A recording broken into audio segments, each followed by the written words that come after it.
Now in this lecture, we will understand what is closure. We will understand what is closure is all about and take few examples.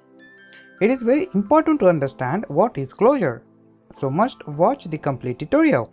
So what is closure? Closure is the combination of function bundled together with references to its surrounding states. This definition is more complicated, right? Now let's read this in simple words. In the other words, the closure gives you an access to an outer function scope from the inner function.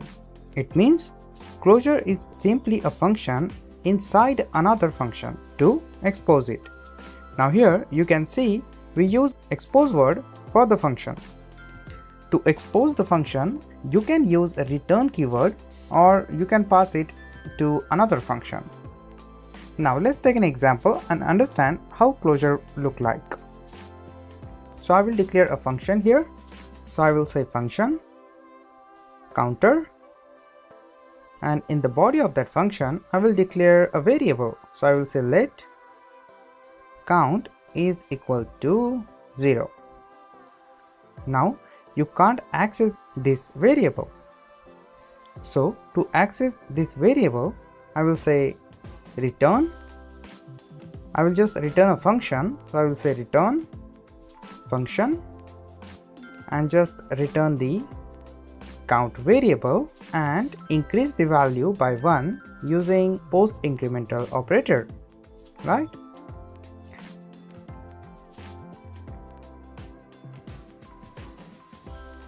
Now after the function, I will create a reference of the counter function. So I will say let counter is equal to counter function, and after that I will just print this counter function on the console. I will just print this counter function 3 times. So when you execute this example, you will get 0, 1, 2 on the console. In this example, we created the inner function and outer function. We name counter to the outer function and we create anonymous function in the counter function as a inner function. Now you can see to expose the variable, we use closure and return outer function variable. As you know, you can't access the function variable outside of the function, but using closure, you can access them with just a return keyword, and using the function, you can return variable to its caller. Now let's take one more example of closure. So I will say let closure and I will declare a standalone block here, and in this block I will say let block is equal to character, and I just wanted to access the block variable outside this block. So you can't access this variable outside of this block. You will get an error message, right? Well, you know that you can't access the variable outside of the block scope, but using the closure you can do that just like this. I will just create a function here and specify a reference to the closure variable.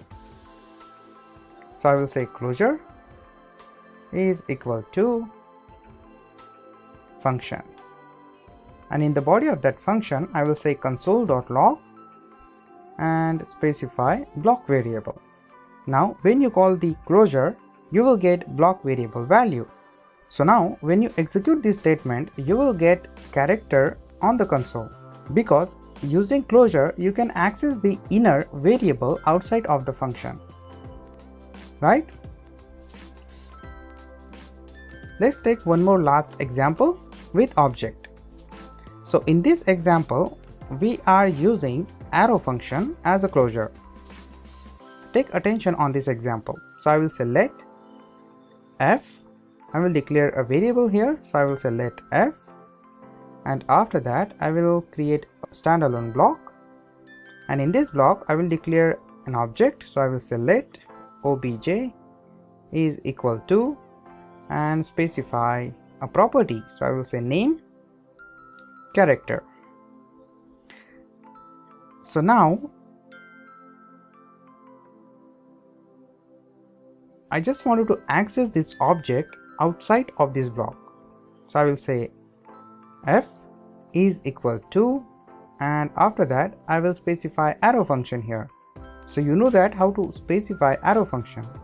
So just specify parenthesis and arrow, right? And in the curly braces I will say return obj, right? And just call the function.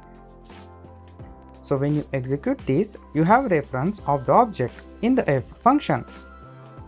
Now if you just create a reference of this function, then you can access the object properties like this. So I will say let ref is equal to, I will call the f function. Just after that I will say console.log and just say ref.name, right? So when you execute this, you will get character on the console. Now using the reference, you can access the object. As you can see, you can access the block scope variable outside of the block using closure, right?